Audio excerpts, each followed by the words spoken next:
UFC 273 was full of, in my opinion, a bunch of good fights, but a bunch of close-ass fights, right? And, a little bit more decisive on the prelims, like Ian Gary beat Darian Weeks pretty soundly, but battled through a little bit of adversity there. Anthony Hernandez versus Josh Fremd was a good fight. You felt like when Josh was getting, like, his space and connecting, there was a lot of danger there for Hernandez. Like, Hernandez was outmatched. But Hernandez turned it into primarily like a grappling match and a wrestling match. And there were moments where Fremd would, like, reverse position, or do something that was good, but ultimately Hernandez was just able to dominate him over the course of the fight. I put money on Aspen Ladd because she was a plus 150, and I really thought if she went out and kind of like implemented an offensive grappling game plan, like was a little bit more wrestling heavy, that she could have kind of like grinded out a win over Raquel Pennington. And maybe it was her inability to entry. Like, I know in the third round when she finally did get the takedown, it came from the clinch, right? She had her back up against the cage, but she was able to drive forward and kind of like catch Raquel Pennington there. So was she just not seeing those opportunities? Was she not pushing enough for them? I don't know, but I felt like if Aspen Ladd could get on top, that what she did in the third round, I thought she'd just be able to do that all fight. Maybe like Raquel won a round, but I thought that Aspen Ladd would just be able to do what she did. And Raquel beat her up on the feet though, man, throughout the first two rounds. So Aspen Ladd just took a little bit too long to get going in this fight and played it more of like a kickboxing range, and Raquel took advantage of it, She was landing cleaner in the exchanges, getting out of stuff. Like, I mean, hey, hats off to her. Raquel Pennington fought a beautiful fight and, really leaned on her veteran-like experience to dot Aspen Ladd up, Mike Malo? I'm going with Mike Malley. I can never remember. I just heard it last night, too. Knocked out Mickey Gall pretty viciously. So big win for him. Alexi, I'm sorry, guys. I'm reading down this in reverse order. But Alexi Olynyk defeated Jared Vendera, where it looked kind of like you were like, okay, maybe Vendera's going to be ahead in these positions. Like, he was doing a good job stuffing the head, landing some ground and pound. But, like, the thing about engaging in those situations is, like, you see this with guys like Glover Teixeira, too. It's like, over the course of, if the longer that the grappling scenario gets drug out, the more likely someone like Alexi Olynyk or like Glover Teixeira is going to be able to find holes, right, and start advancing through things. Like, you might get a couple good positions on them, but ultimately they're going to win out. And then when they get on top, a lot of people don't know how to deal with that kind of shit, right? So, I don't know. It's like, man, it's you don't want to play that game with him. And I thought Vendera should have maybe been like trying a little bit with a little bit more haste to get away from Olynyk. Because again, you're just engaging in an area that they're good in. Piero Rodriguez beat Kay Hansen, and Julio Arce beat Daniel Santos. So that kind of knocks out the prelims, right? But the fights on the main card, I feel like, were a little bit more debatable. So first up is Mark Madsen versus Vince Pichelle. I personally felt like Mark Madsen won this fight pretty handily.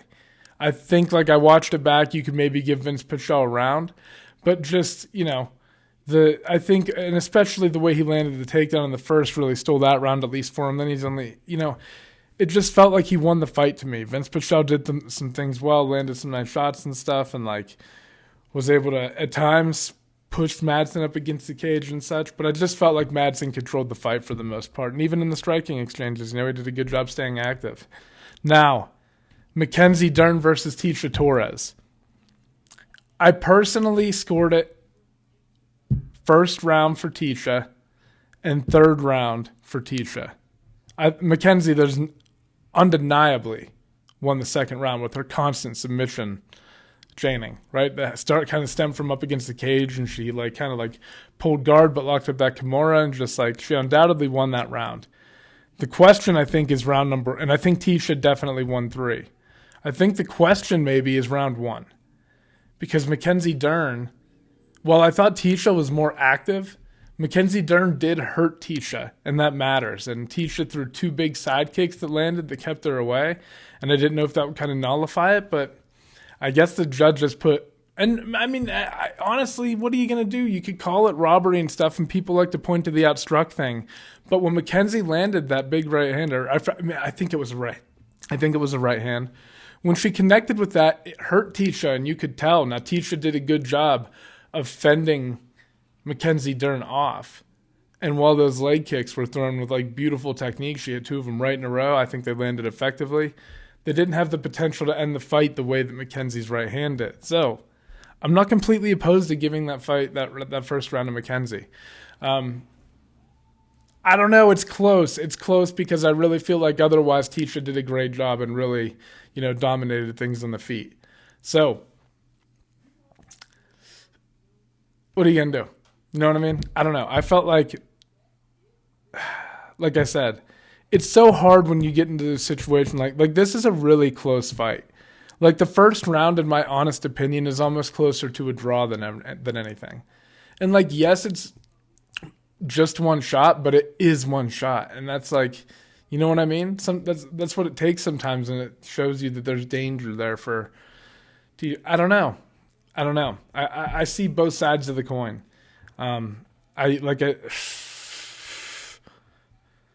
I'd have to watch it again, but I feel like Tisha Torres did enough in that volume department, though, to overcome that, in my opinion. And those kicks are significant because she didn't allow Dern to swarm her. And in fact, Dern backed off, right? So that it does do something to get you some points back in my eyes. And I think that she did land consistently enough throughout the round to kind of nullify that shot. And, I don't know. It's close. You can't get too upset about this one. I think we're getting like a little bit too quick to start calling things robberies. Like, not necessarily. Like, just because you did like your interpretation of how the fight went is different doesn't mean there's not like subjectiveness to it still. And other people are going to have different interpretations, man, and value different things a little bit more. It's just how it goes. It's the egregious ones that I have a problem with. And if I'm being honest, I don't think we saw too much of that last night. I thought the fight was pretty well. I thought the Dern versus Torres, that's a well-judged fight. If you're Torres, you can't get too upset.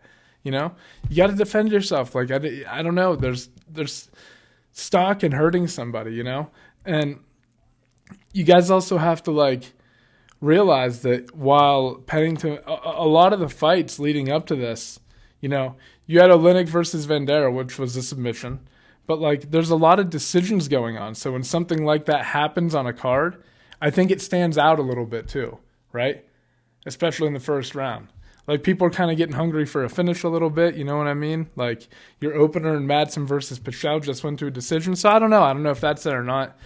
But anyway, I felt like it was an extremely close fight. I personally thought Torres still won, but fuck. Anyway, let's move on and talk about Tremaya versus Burns. So this was honestly kind of like when they were doing like the intro and stuff and all that, I was more nervous for this fight than for the other two fights, right? I kind of felt like, I don't know. I knew that Khamzat was going to face adversity in this fight. I didn't know how much adversity he was going to face. I thought that he was kind of going to be able to implement the wrestling and kind of grind on Gilbert Burns over the course of the fight.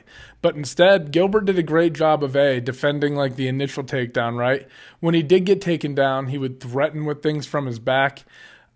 He did get, and this is another one of those fights, guys, where like Khamzat very clearly won the first round.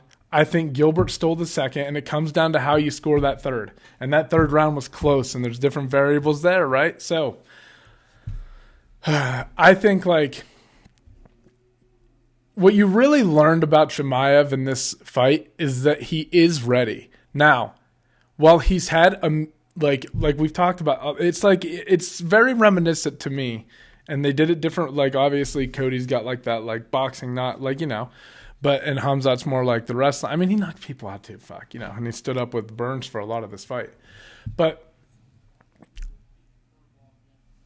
I just think that, like, if you let him fight just a couple more guys on the way there, you would have saw a more dominant, like, performance over Gilbert Burns by Chimaev if there were a couple more fights in there. Just because he would get introduced to things at a more, like, steady pace. Like, this was a massive... Guys...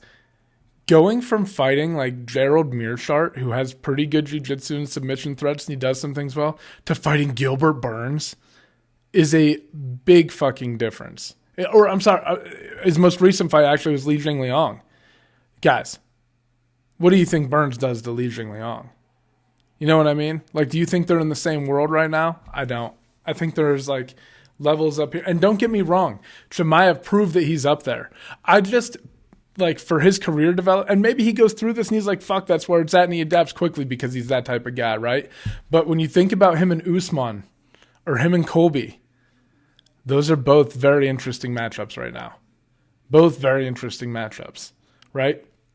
And I feel like you saw some holes a little bit in the game of Chimaev. Just like some moments where he, you know, like he did get a takedown on Burns at one point, and I think the second round, and Burns literally just kicked him in the fucking chest, right? And like pushed him off. Like you don't, usually there's like a real emphasis on him controlling the person or landing ground and pound against Gilbert, you know? So if you've got somebody who's a good offensive wrestler as well, and who throws like with a little bit more volume than Gilbert does, both Usman and Colby throw with a little bit more volume. They both work with a little bit more of like, you know, traditional boxing style. I think that Burns is dangerous because he comes and like clips you with big shit. Like you saw like he caught him with, I think it was in the second, like right at the end of the second round, he caught him with that beautiful like right hook on the chin and then hit him with another right hand that like put him on the mat. Like Burns throws with a lot of power in his hands, and not that Usman doesn't. Like Usman obviously did what he did to Jorge, but I'm just saying, I feel like the consistency and the pressure, and especially like it's going to be a 5-round fight if he fights Colby or Usman. He's going to get a main event next, and it's going to be on like Dana White said ABC, probably against Colby. I think that's a great fight, and that's definitely going to be your main event. So it's going to be a 5-round fight. And it's like, how is he going to look? Because what I was impressed with the most with Chimaev, as good as he looked on the feet, it was his like relentlessness to keep like moving forward throughout the third round. And granted, Burns came on strong and started hurting Chimaev towards the end of that third round. Like I felt like Chimaev had a really strong start to the third round, and Burns closed out kind of strong. Right? So again, some argument there and some debate. I personally felt like Chimaev again, though, like for the most part, did what he had to do in the third round to secure the victory. But there's an argument to be made there for Burns, man. There really is. I mean, he was hurting him, and like there is, in my opinion, an argument to like when stuff happens at the end of round, it just means a little bit more. It just does. It's like, because like it's when the fatigue is starting to set in a little bit, you know what I mean? Especially when you get that late into a fight and in the third round.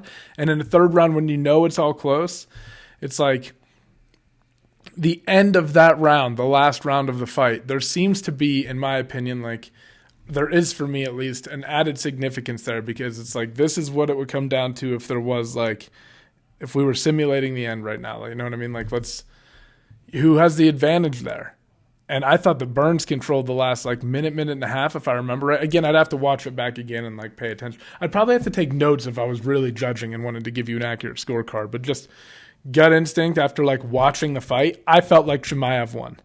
I felt like Burns really showed him a lot more adversity, like I said, than I thought he was going to get.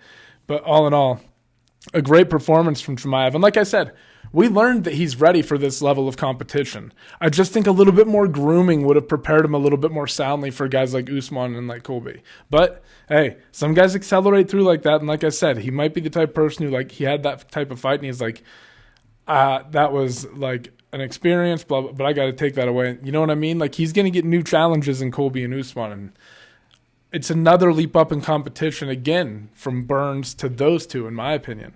I think Colby's a favorable matchup against Burns as well. You know what I mean? So like either one of those guys is going to present him with new problems, and I don't know. It's going to be interesting to see what he's able to do against someone like that. But it was also, I'm talking about like the trajectory for Tremaya and whatever, and how like what we saw from him and his blah blah blah. But like also just what a great fucking fight. Like what an incredible fight. One of the best like 3-round fights I can remember. A lot of momentum swings kept happening on this card in general, but like this one, like I said, like Chimaev comes out and he takes the first round and he drops Burns with that right hand, right? And then he's on top of him, and like then Burns is like throwing up stuff from the bottom, and he eventually like gets back to his feet, and like man, and then Burns comes out in the second round and's hurting him and like knocks him down, and fuck. And then the third round is like I said, the first portion seemed to swing towards Chimaev, and then it went towards Burns, and then it's like over 5 rounds, would it have swung back again? And like, where would it have settled? You wonder. I don't know, but a fight like this, you really do want to almost see it go 5 rounds because like I would have liked. I'm sure that the pacing would have been a little bit different for both men, and I would have liked to have seen what happened over 25 minutes. But we're going to get that next for Chimaev. That will definitely be the next step. Okay, moving on to Aljamain Sterling versus Petr Yan. When I first watched the fight last night, watching it live, I thought that Petr Yan won round 1, round 4, and round 5. There's no denying that even though Aljamain wasn't really able to he got to an advantageous position by taking the back, he wasn't able to really threaten with any type of submission. Like there was stuff there. He was threatening with the neck, but Yawn was doing a really sound job with the hand defense, right? Not giving him that stuff, keeping moving, not staying in a stagnant position too long so that, he did a good job there. He did a good job of peeling stuff off and staying sound. So, but there's no denying that Sterling won 2 and 3, and I think Yawn won 4 and 5. The question is that first round. Who won that first round? And if you guys go back and watch it, though, I watched it again this morning, and I still don't know, but I really kind of feel like Sterling won. If you look at a lot of the punches and stuff that Yawn was throwing, they really weren't connecting.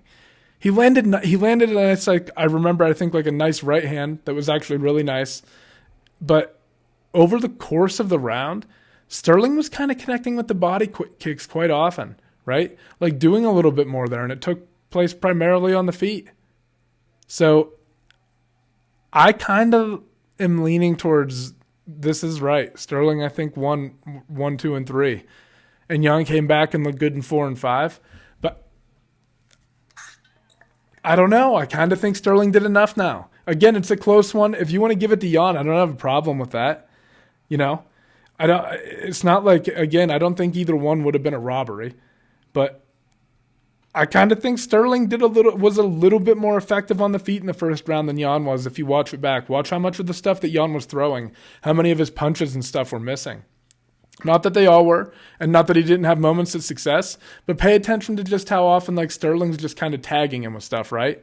Clearly outclassed in the boxing department, but did a good job of working his kicks and stuff, controlling the range a little bit, drawing some big offense out of Petr Yan, which is a little bit I think Alec even mentioned it on the broadcast, uncharacteristic, maybe some moments of frustration. I think that Sterling kind of won the first round after watching it back. I really do. Like I said, when I watched it live last night, I thought Yawn won 1, 4, and 5, and I was kind of surprised that they gave it to Sterling. But when I watched it back, I was like, no. And there's one time when I was at a live UFC fight, it was an event in Buffalo.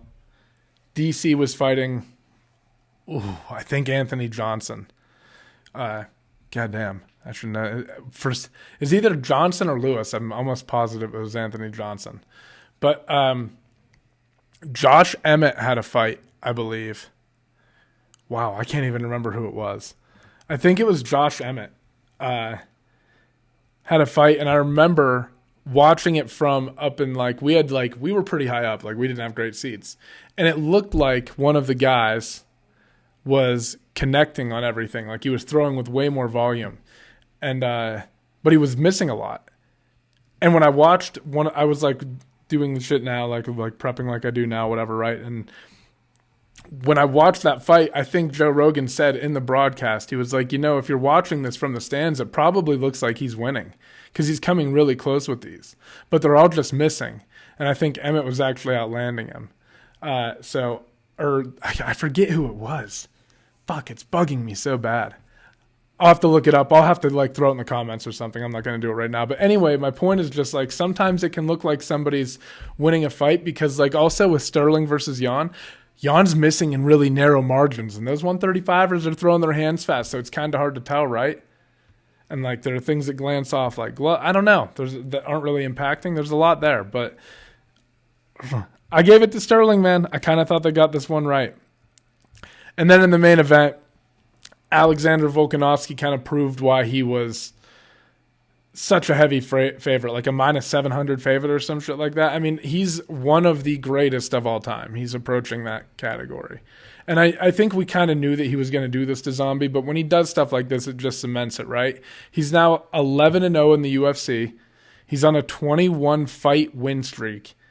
And I was reading some stat, and I can't remember all of them, but he just joined like the company of like Anderson Silva, I think Demetrius Johnson. No, because Johnson might have lost to Cruz in the UFC. I don't think Johnson was on the list. I can't fucking remember who's on the list either. I have a terrible memory, guess. Anyway, maybe I'll throw that in here too. But anyway, he joins like some great company there that started their UFC career off 11-0, like all time greats. Habib, obviously one of them, right? But it's like, I don't really know what the next challenge for him at 145 is other than Max Holloway. And that Holloway fight is there and it's good, but you saw after the fight, Volkanovski was talking about wanting to move up in weight to 155 and start challenging people up there. And, if you look, he's a big dude. He's a big dude for the weight class. He used to weigh like 230 pounds or whatever fucking he weighed when he played rugby and all that shit. Like, he's a big guy, right? And he could probably stack a little bit more muscle on, and he would get there the right way. Like, Volkanovski is a professional, right? In everything. Like, the way he shows up and does everything, he's a fucking professional. So you know that, like, he's going to move up the right way and be well prepared for it, right? So I think if you see how Oliveira and Gaethje plays out and Volkanovski wants to move up to fight one of those two, if you look at the way that, like, Volkanovski's also faced a serious, like, a sharp striker. Ortega's striking's pretty good, guys. It's pretty fucking clean. And his jiu-jitsu is nasty. And that's kind of the same situation with Oliveira. You get the feeling maybe Oliveira's a little bit more dangerous and he's going to be a little bigger, but, like, can Volkanovski handle that now? You know what I mean? Like, oh, shit. I don't know. It's an interesting fight. And I don't know. You get the feeling that he can hang with those guys. And I think it's a little bit more interesting right now than fighting Max Holloway. Honestly, I do. I think that if you look at Volkanovski and say, give him the winner of Oliveira versus Gaethje, I'm interested. I'm interested to see how it plays out. I think Volkanovski is so fucking technical. I think he moves so well. I think he has good power. I think he's a fucking surgeon in there. Like, he's picking you apart. He's getting his reads. He's landing. He's taking his time. He's doing what he needs to do. And he has the ability to finish you if he's able to pour it on you like he did to Zombie. And like I said, I think we all kind of knew that this was how this was going to play out. But again, it's just cementing his legacy, man, as one of the greatest of all time. And he's got 2 wins. 145 shifted real quick, right? Like, it went through all these rapid changes. It was like, for a long time, it was undeniably Jose Aldo. Then Conor McGregor knocked him out, and you're like, well, shit. Like, Conor just knocked him out in 13 seconds. What do you do? Like, is Conor now, like, there's debate whether he was. And then Conor goes off to 155, starts doing his thing, right? Never really comes back to featherweight. And Holloway comes in and takes over, and he beats Aldo, and then he beats Aldo again, right? And then he beats Ortega, and he has, like, his title run, and then Volkanovski comes in and beats Holloway again. So it's like, you know what I mean? It's like, how do you not, though, at this point in time? And also, Volkanovski has that win over Aldo in his back pocket, too. He has that win over Mendez, right? He has wins over big names in the division. And granted, maybe he caught them a little bit later in their careers, but still, they're still on his resume. And there's no arguing guys like Ortega. There's no arguing guys like fucking Max Holloway. Really, not even. The Zombie's a bad motherfucker, too. You guys saw what he did to, like, Renato Moicano, right? Like, I mean, like, Fan Sung Jung is a bad motherfucker. And, I think Volkanovski just, like, levels, man. Levels. And he's on a different one. So, I don't know. But the fights last night were fun. Before I end this, the only thing I really want to do is just kind of go over how I bet on the fight last night and how it went. I should have fucking stayed away from the prelims. And I do this all the time, like, I really only have time, or like maybe I don't. Maybe I'm just fucking like, I don't know. But like, I usually like research the main card, and that's pretty time consuming, right? To go through all the fights and like really make my picks about who I think's gonna win. And On the main card, we bet 3 units. I bet 3 units on the Mark Madsen money line, 2 units on Torres money line, 1 unit on the Burns money line, 2 units on the Sterling money line, and half a unit on Tran Sung Jung, the Korean Zombie, by knockout, TKO, or DQ. So, honestly, and I kind of expected, I said this when I put the bets out, but like I kind of expected to make or lose money on this one. But I felt like the odds of Burns, Sterling, or the Zombie winning, like one of those 3 just like happening on this card, there was a pretty good chance that one of them was going to win. So it's like, how do you narrow down which one is the right one, like the most likely to win? And I thought it was Sterling. I thought Sterling looked off his game in the first fight. I think he was getting slept on. And I think, like, you know, I also felt like I was really feeling like Chimaev had a size advantage over Burns, and I thought that was going to be significant, you know.